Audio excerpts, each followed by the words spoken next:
اعوذ باللہ من الشیطان الرجیم بسم اللہ الرحمن الرحیم کلا ان الانسان لیطغی ان رآہ استغنی ان الی ربک الرجعی ارأیت الذی ینہی عبدا اذا صلی ارأیت ان کان علی الہدی او امر بالتقوی ارأیت ان کذب وتولی الم یعلم بأن اللہ یری کلا لئن لم ینتہ لنسفعا بالناصیہ ناصیۃ کاذبۃ خاطئہ فلیدع نادیہ سندع الزبانیہ کلا لا تطعہ واسجد واقترب۔ صدق اللہ العلی العظیم۔ محترم سامعین و ناظرین اور معزز مائیں اور بہنیں، کل اس صورت کے بارے میں آپ کو بتایا گیا تھا اور اس کی ابتدائی 5 آیتیں ہم نے پڑھی تھیں، ان کے بارے میں ہم نے جانا تھا 5 آیتوں کے بارے میں کہ وہ پہلی 5 آیتیں ہیں، سب سے پہلی آیات ہے جو نبی کریم صلی اللہ علیہ وسلم پر نازل کی گئیں۔ پوری تفصیل آ گئی تھی ہم لوگوں کے سامنے، اس کا بس خلاصہ یہ کر دیتے ہیں تھوڑا سا مختصر سا کہ اللہ تعالیٰ نے اس قوم کا آغاز، اس قوم کو جو وحی دی، قرآن کریم جو نازل کیا، تو اس کا آغاز اقرأ سے کیا۔ لفظ اقرأ یعنی پڑھیے، ریڈ۔ اور بھی برائیاں اس وقت نبی کریم صلی اللہ علیہ وسلم کے زمانے میں عام تھی، ان سب برائیوں کو مٹانا تھا، تو اسپیشل کسی ایک برائی کے بارے میں اللہ تعالیٰ نے سب سے پہلے کوئی آیت نازل نہیں فرمائی۔ قرآن کریم برائیوں کو ختم کرنے کے لیے آیا تھا، کفر و شرک کو ختم کرنے کے لیے، ہدایت دینے کے لیے آیا تھا، تو اس میں سب سے پہلی تعلیم جو دی گئی، فرسٹ جو پیغام تھا، میسج تھا، وہ اقرأ، پڑھنے کا تھا، پڑھیے۔ تو معلوم ہوا کہ پڑھائی اسلام کی بنیادی تعلیم ہے۔ اسلام نے سب سے پہلا فوکس اسلام کا کس چیز پر رہا ہے؟ پڑھائی پہ، کہ پڑھیے، کیونکہ پڑھنے سے ہی تمام جو ہے جہالت دور ہوگی، تمام برائیاں ختم ہوگی۔ تو یہ ابتدائی 5 آیتیں تھیں جو نبی کریم صلی اللہ علیہ وسلم پر شروع میں نازل ہوئی۔ اس کے بعد کی جو آیتیں ہیں وہ ظاہر سی بات ہے کہ بعد میں نازل ہوئی۔ سورت تو مکمل ایک ہے، لیکن اس کی آیتیں الگ الگ موقع پر نازل ہوئیں۔ تو چنانچہ اس کے بعد کی جو 3 آیتیں ہیں، کلا ان الانسان لیطغی، اس کے اندر اللہ تعالیٰ آخرت کے بارے میں ارشاد فرما رہے ہیں، آخرت کی طرف توجہ دلا رہے ہیں۔ فرماتے ہیں اللہ تعالیٰ کلا ان الانسان لیطغی، فرمایا کہ ہرگز نہیں، بے شک انسان سرکش ہو ہی جاتا ہے۔ ان رآہ استغنی، سرکش کیوں ہو جاتا ہے؟ کیونکہ وہ اپنے آپ کو بے نیاز دیکھتا ہے۔ مستغنی، بے نیاز مطلب کہ اب مجھے تو دوسروں کی ضرورت نہیں ہے، میں تو سب کام خود کر لیتا ہوں، میں اکیلا اپنے دم پر جیوں گا۔ تو انسان کیا کر لیتا ہے؟ سرکشی پر، بجائے اس کے کہ وہ اللہ تعالیٰ کے حضور شکر ادا کرے، اس سرکشی پر اتر جاتا ہے۔ یہ اس سے الگ مفہوم ہے جو شروع میں پڑھنے پڑھانے کے، قلم وغیرہ کے تعلق سے بتایا گیا تھا۔ کیا کہتے ہیں اللہ تعالیٰ؟ انسان سرکشی پر آ ہی جاتا ہے کیونکہ وہ اپنے آپ کو مستغنی دیکھتا ہے، انسان کا یہ نیچر ہے کہ جب اس کو دولت و فراوانی بہت زیادہ حاصل ہو جائے، اللہ تعالیٰ اس کو مستغنی بنا دے، اس کو بظاہر کسی چیز کی ضرورت نہ رہے، سب چیزیں اس کے پاس ہو، سب دولت ہے، سب نعمتیں اللہ تعالیٰ نے اس کو دے دی ہوں تقریباً، تو پھر وہ بجائے اس کے کہ وہ اللہ تعالیٰ کے حضور شکریہ کے کلمات کہے، شکرانہ سجدے کرے اور شکر بجا لائے، سرکشی پر اتر آتا ہے۔ ضروری نہیں کہ ہر کوئی اتر آئے، لیکن ایک عام ماحول بتایا ہے،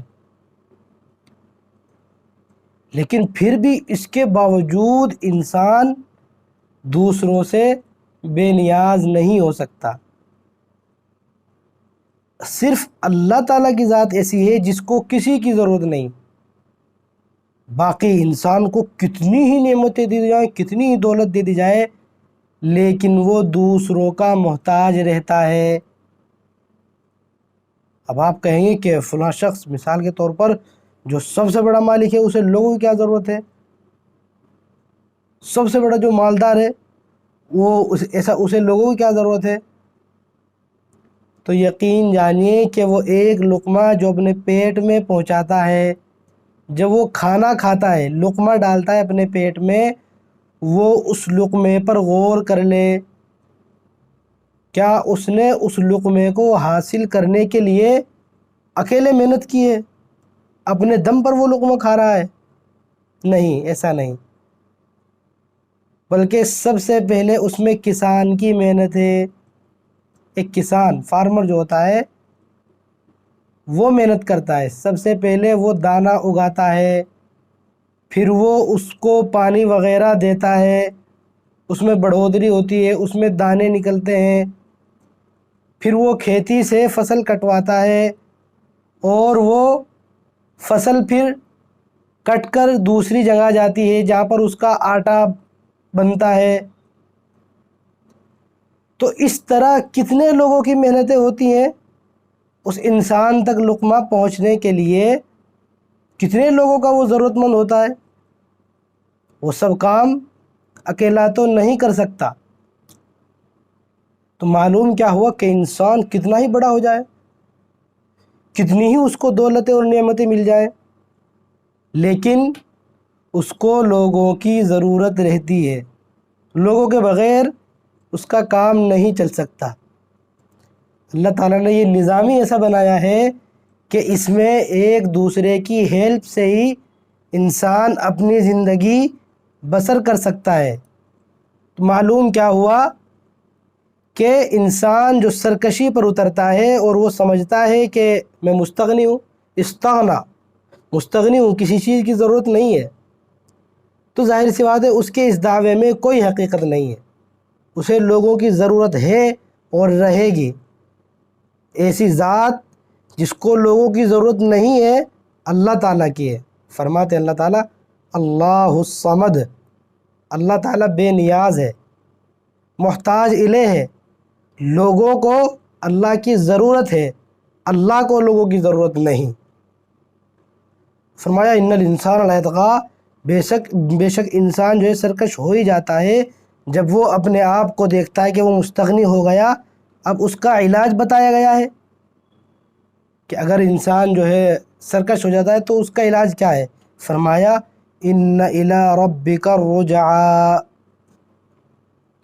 کہ بے شک تمہیں اپنے رب کی طرف لوٹنا ہے، اللہ تعالیٰ کی طرف لوٹ کر جانا ہے، تو یہ اس کا علاج ہے۔ یعنی انسان کو یقین ہو جائے کہ قیامت قائم ہوگی، حساب کتاب ہوگا، اچھے اور برے کا حساب ہوگا۔ فَمَن يَعْمَلْ مِثْقَالَ ذَرَّةٍ خَيْرًا يَرَهُ، ذرہ برابر بھی نیکی کی ہوگی اس کو بھی دیکھے گا۔ وَمَن يَعْمَلْ مِثْقَالَ ذَرَّةٍ شَرًّا يَرَهُ، ذرہ برابر بھی کوئی بدی کی ہوگی، برائی کی ہوگی، اس کو بھی دیکھے گا۔ تو جب اس کا یقین پیدا ہو جائے گا دل کے اندر، تو انسان ظاہر سی بات ہے پھر وہ سرکشی پر نہیں اتر آئے گا، اللہ تعالیٰ کا شکر بھی ادا کرے گا کیونکہ اسے پھر یقین ہوگا کہ قیامت کے اندر پوچھا جائے گا، آخرت میں حساب کتاب ہوگا کہ مال کہاں سے کمایا اور کہاں خرچ کیا۔ اس کا علاج فرمایا گیا، تو اس کا علاج بتایا گیا ہے ان الی ربک الرجعی، کہ بے شک سچ تو یہ ہے کہ تمہیں پروردگار کی طرف لوٹنا ہے۔ تو یہ 3 آیتیں ہوئیں جو قیامت کے متعلق تھیں۔ آگے تیسرا مضمون شروع ہو رہا ہے، آپ غور کریے، اسی صورت کے اندر اقرأ بسم ربک الذی کے 3 مضمون آئے ہیں۔ سب سے پہلا مضمون کیا تھا؟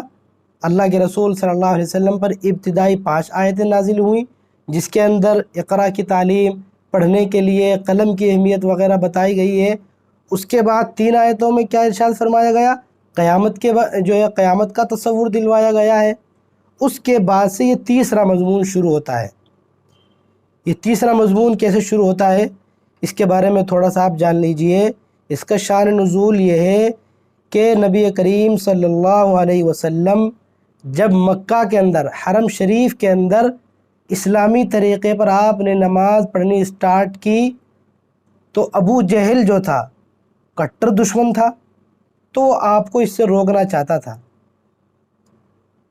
اس کو کھلتی نہیں تھی یہ بات کہ جو ہے نبی کریم صلی اللہ علیہ وسلم پر یہاں پر کھلے عام سجدے کریں، لوگ انہیں دیکھیں۔ تو چنانچہ ابو جہل کیا کرتا تھا کہ جب بھی آپ عبادت کرتے تھے، حدیث شریف میں آیا ہے کہ وہ اونٹ کی اوجھڑی لا کر جس میں گندگی ہوتی ہے آپ کے سر پر رکھ دیتا تھا۔ ایک بار رکھ دی تھی آپ کے سر پر، حضرت فاطمہ آئی، چھوٹی سی بچی تھی، اور آ کر آپ صلی اللہ علیہ وسلم کے اوپر سے وہ ہٹائی۔ اسی طرح کیا کرتا تھا، وہ طرح طرح کی تکلیفیں دیتا تھا۔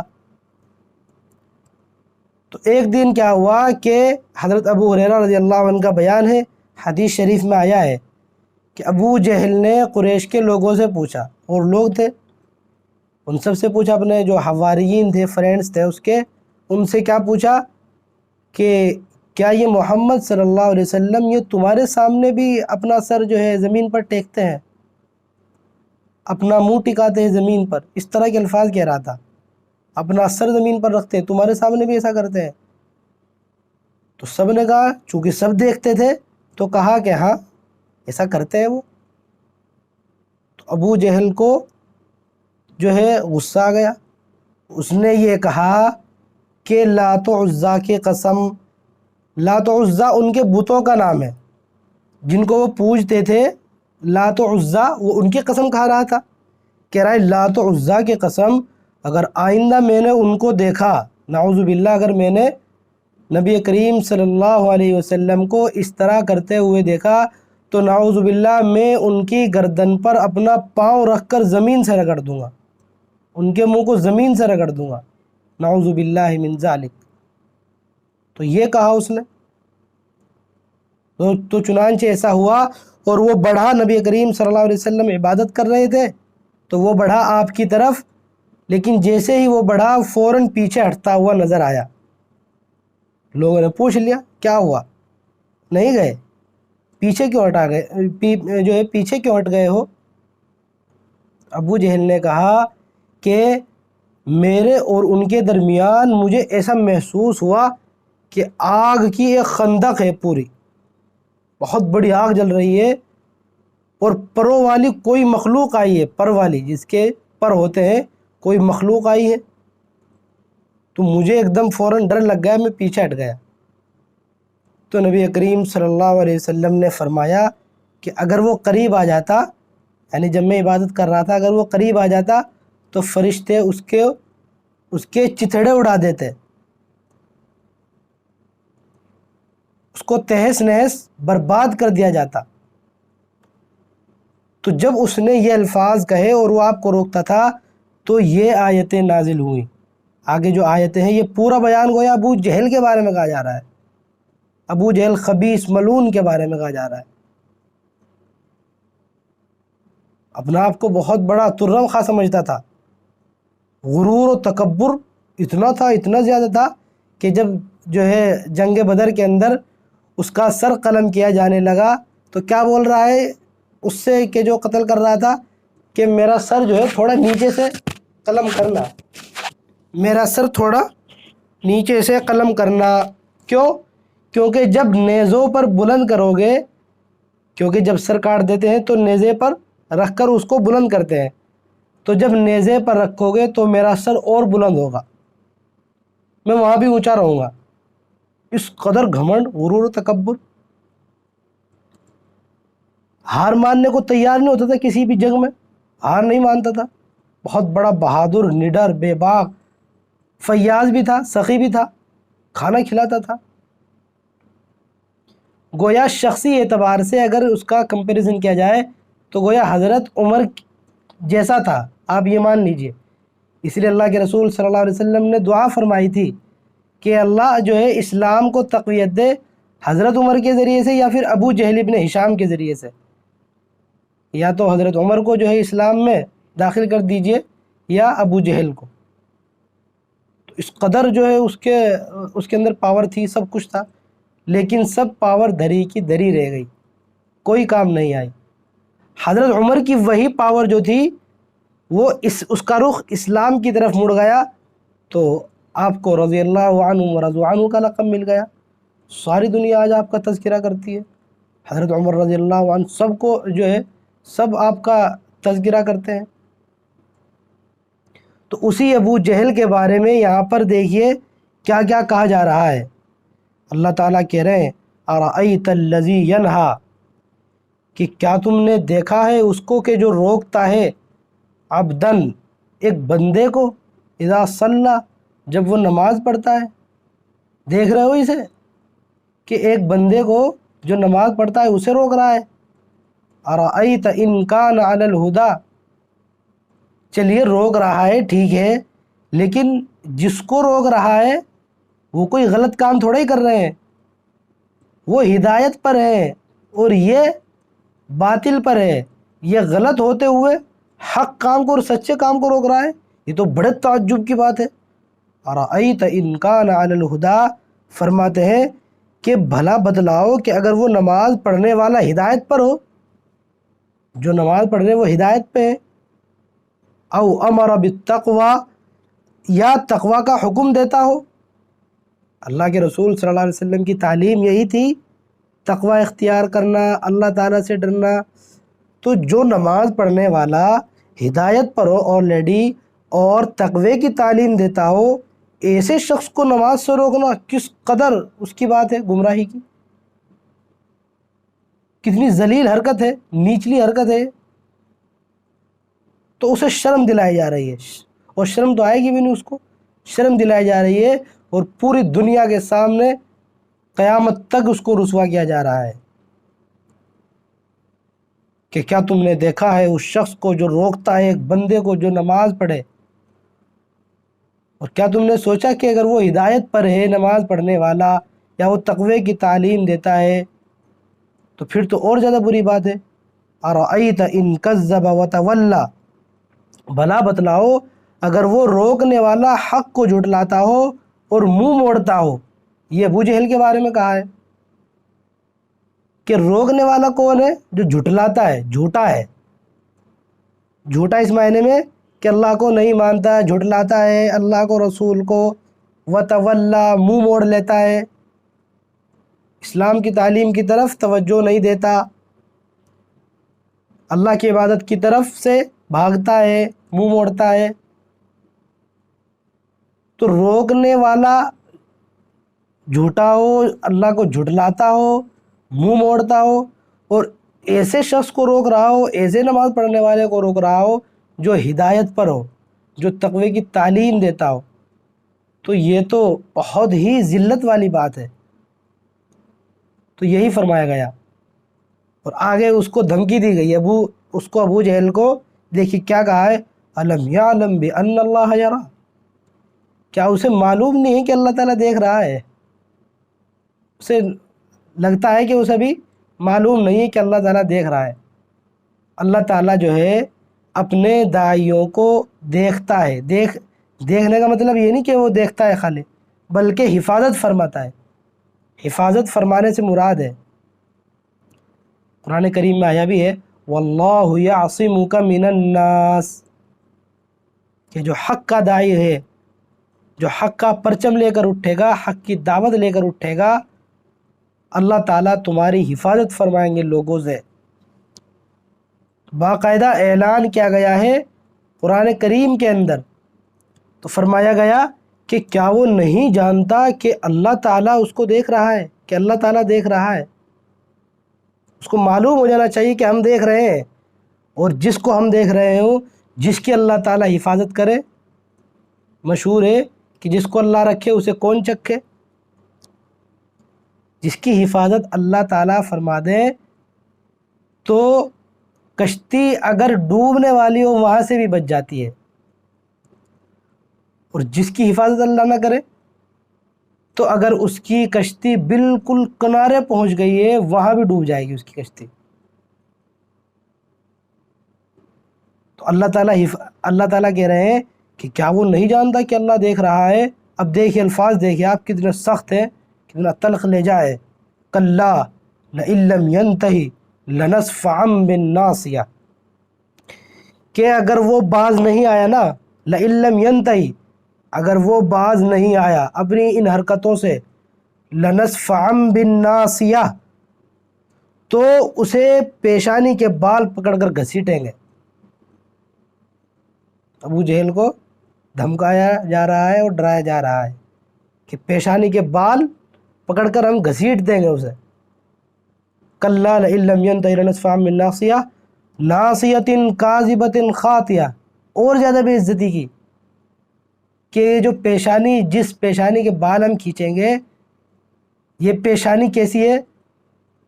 کاذبۃ، جھوٹی ہے، خاطیۃ، گنہگار ہے۔ یہ گنہگار اور جھوٹی پیشانی کے بال ہم پکڑ کر کھینچ دیں گے، اس کو گھسیٹ دیں گے۔ فَلْيَدْعُ نَادِيَهُ، اب بلا لے جس کو بلانا ہے۔ فَلْيَدْعُ نَادِيَهُ، اپنے محسنین کو، اپنی مجلس والوں کو، اپنے حمایتیوں کو بلا لے، جس کو بلانا چاہے بلا لے۔ فَلْيَدْعُ نَادِيَهُ، انسان کیا کرتا ہے؟ دھمکی دیتا ہے، کسی سے اس کی لڑائی ہو جائے تو اسے دھمکی دیتا ہے کہ میرے جو ہے فلاں رشتہ دار جو ہے وہ IAS آفیسر ہے، فلاں ہمارے رشتہ دار انسپیکٹر ہے، ہاتھ لگا کے دکھاؤ، اور فلاں رشتہ دار جو ہے پولیس میں ہے، اور فلاں جو ہے اس میں آرمی میں ہے۔ تو اس سے آٹومیٹکلی انسان کیا ہو جاتا ہے؟ تھوڑا پاورفل ہو جاتا ہے، اگلا آدمی تھوڑا سوچتا ہے اس کو کچھ کہنے کے لیے، اس سے کوئی جھگڑا وگڑا زیادہ مول نہیں لیتا۔ لیکن جس انسان کا محافظ اللہ تعالیٰ ہو، اور ہر انسان کا محافظ اللہ ہے، ایسا نہیں ہے کہ خالی نبی کریم صلی اللہ علیہ وسلم کے اللہ تعالیٰ محافظ تھے، بلکہ اللہ تعالیٰ ہر انسان کی حفاظت فرماتے ہیں۔ واللہ یعصمک من الناس، اللہ تعالیٰ کیا کہہ رہے ہیں کہ بلا لے وہ اپنے حمایتیوں کو، اپنی مجلس والوں کو۔ سندع الزبانیہ، اتنا ہی کافی تھا کہ وہ بلا لے اپنے حمایتیوں کو، لیکن اللہ تعالیٰ نے آگے دیکھیے ایک اور ورڈ کہہ دیا ہے، سندع الزبانیہ، کہ ہم بھی اپنی فوج کو بلا لیں گے۔ زبانیہ بولتے ہیں جو دوزخ کے فرشتے ہوتے ہیں نا، ان کو بلا لیں گے، ہم بھی دوزخ کے فرشتے بلا لیں گے۔ اب لو ٹکر لو، کہاں ہماری فوج اور کہاں جو ہے اس کی فوج، اس کے آدمی، اس کے حمایتی، تو کوئی مقابلہ نہیں ہے۔ اللہ تعالیٰ کہہ رہے ہیں سندع الزبانیہ، ہم بھی دوزخ کے فرشتوں کو بلا لیں گے۔ اللہ تعالیٰ کی فوج ہمیشہ غالب رہتی ہے۔ قرآن کریم میں آیا ہے وَإِنَّ جُنْدَنَا لَهُمُ الْغَالِبُونَ، اور بے شک ہماری فوج ہی غالب رہتی ہے، وہی جیتتی ہے۔ فوج کچھ بھی ہو سکتی ہے، اللہ تعالیٰ کچھ بھی بھیج سکتے ہیں۔ ہم نے جب سورۃ الفیل پڑھی تھی، الم تر کیف فعل ربک، یہ ہم نے تفسیر پڑھی ہے پیچھے، اس کے اندر آپ کو اصحاب فیل کا واقعہ، ہاتھی والوں کا واقعہ بیان کیا گیا تھا۔ اس میں کیا ہوا تھا کہ چھوٹے چھوٹے پرندے آئے تھے جنہوں نے اس 60,000 کے لشکر کو تہس نہس کر دیا تھا۔ وہ 60,000 لشکر جو یمن سے چلا تھا اور راستے میں جو ہے جنگ جیتتا ہوا آ رہا تھا، جیتتا ہوا آ رہا تھا۔ مکہ والوں نے تو انکار کر دیا تھا کہ ہم تو نہیں لڑ سکتے، اللہ تعالیٰ خود ہی حفاظت کریں گے اپنے کعبے کی۔ تو اللہ تعالیٰ کی وہ فوج تھی چھوٹی سی، اس نے سب کو ہلاک کر دیا۔ تو اللہ تعالیٰ کی فوج کے سامنے کوئی نہیں ٹکتا۔ قرآن کریم میں بھی ہے کتب اللہ لأغلبن انا ورسلی، کہ اللہ تعالیٰ نے یہ لکھ دیا ہے کہ میں غالب رہوں گا، میں اور میرے رسول جو ہوں گے وہ سب کے سب غالب رہیں گے۔ تو یہ اس سے معلوم کیا ہوا کہ اللہ تعالیٰ جو کہہ رہے ہیں سندع الزبانیہ، ہم دوزخ کے فرشتوں کو بلا لیں گے، اگر اللہ تعالیٰ یہ نہ بھی کہیں تب بھی اللہ تعالیٰ تو غالب رہتے ہی ہیں۔ کوئی انسان نہیں یہ سمجھ سکتا کہ اللہ تعالیٰ پر کوئی غالب آ جائے گا، لیکن انسان کے ذہن میں بیٹھ جائے، انسان مانتا تو ہے لیکن اس کو اگر اور تاکید سے کہا جائے گا بار بار دیکھیے کس طرح کی دھمکیاں دی جا رہی ہیں، تو اس کا بہت ہی زیادہ اثر ہوا۔ تو کیا فرمایا، تو وہ بلا لے اپنے حمایتیوں کو، اپنی مجلس والوں کو، ہم بھی بلا لیں گے دوزخ کے فرشتوں کو، کلا لا تطعہ واسجد واقترب، کہ ہرگز نہیں اس کی بات مت مانو، لا تطعہ، اس کی بات پہ دھیان ہی نہ دو، کان ہی نہ دھرو، کان دھرنا بولتے ہیں، یہ محاورہ ہے، مطلب نہ سنو، اس کی بات کو بالکل اگنور کر دو۔ وہ جو کچھ کہے بالکل اس پر توجہ نہ دو، بلکہ کیا کرو، کیا فرمایا گیا، واسجد واقترب، سجدہ کرو اور قریب آ جاؤ۔ معلوم کیا ہوا سجدہ کرو قریب آ جاؤ سے، کہ انسان جب سجدہ کرتا ہے تو اللہ کے قریب ہو جاتا ہے۔ حدیث شریف میں بھی ہے، آپ کو بتایا بھی گیا تھا، ایک بار پھر دوہرا دیتا ہوں، کہ انسان اپنے رب کے سب سے قریب اس وقت ہوتا ہے جب وہ سجدہ کرتا ہے۔ جو ہے حدیث شریف میں آیا ہے، الفاظ ہے اقرب ما یکون العبد من ربہ وہو ساجد فاکثر الدعاء، کہ سب سے قریب حالت، سب سے قریب سچویشن کہ جس میں بندہ اپنے رب کے قریب ہوتا ہے، تو وہ والی حالت ہے جب وہ سجدہ کر رہا ہو تو تم خوب دعائیں کرو، سجدے میں خوب دعائیں کرو۔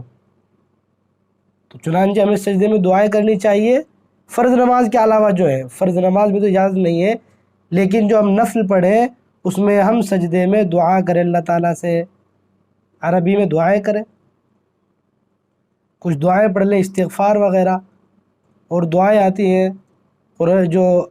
اور دوسری آیتیں ہیں، ربنا اننا سمعنا منادیا، ربنا ربنا کے نام سے کتنی کتنی دعائیں ہیں، ربنا وتقبل دعاء، ربنا اغفر لی ولوالدی وللمؤمنین یوم یقوم الحساب، یہ سب دعائیں یاد ہونی چاہیے۔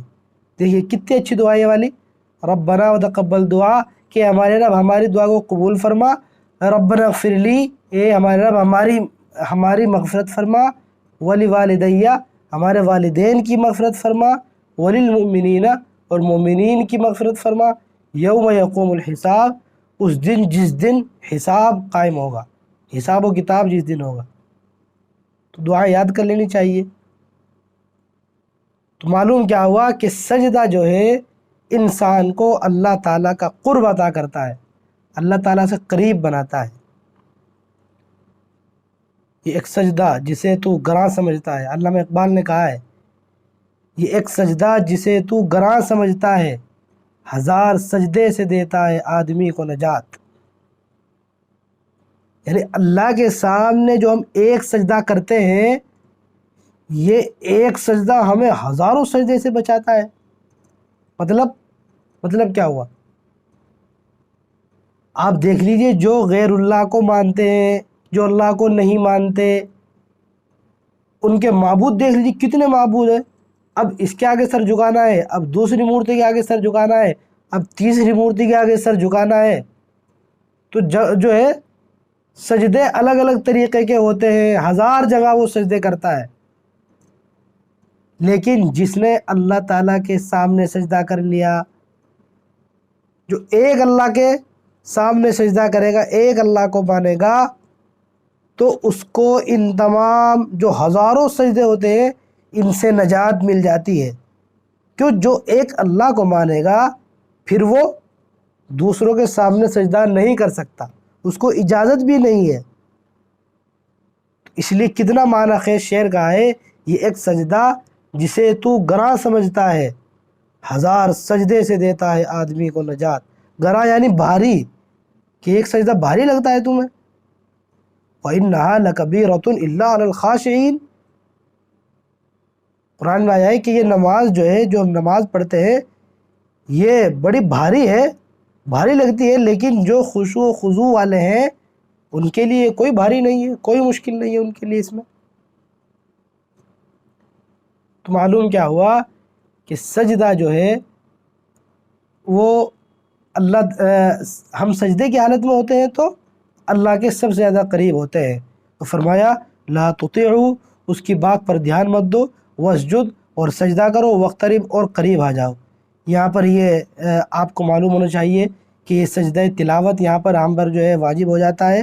حضرت ابو ہریرہ رضی اللہ عنہ سے روایت بھی ہے کہ اس آیت پر یعنی جو بھی سنتے ہیں، پڑھنے والا بھی اور آپ تمام حضرات نے سنی اگر یہ آیت، تو جس نے سنی اس پر سجدہ تلاوت واجب ہو جاتا ہے۔ تو ہمیں سجدہ تلاوت بھی کر لینا چاہیے، ہم جو ہے نیت کر لیں، یعنی اس کا سمپل طریقہ ہے آپ نیت کر کے سجدہ کر کے سبحان ربی الاعلیٰ وغیرہ کر کے بیٹھ جائیے، اس میں سلام ولام کچھ نہیں پھیرنا ہے۔ تو اللہ تعالیٰ سے دعا کرتے ہیں، آج ہم سبق نہیں رکھتے ہیں، اگلی انشاءاللہ ہماری دوسری سورت شروع ہوگی والتین والزیتون کی۔ اللہ تعالیٰ سے دعا کرتے ہیں اللہ تعالیٰ ہم سب کو عمل کرنے کی توفیق نصیب فرمائے، سجدوں میں جو ہے ہمارے خشوع و خضوع پیدا فرمائے، ہماری نمازوں میں بھی خشوع و خضوع پیدا فرمائے۔ آمین ثم آمین، وآخر دعوانا ان الحمد للہ رب العالمین۔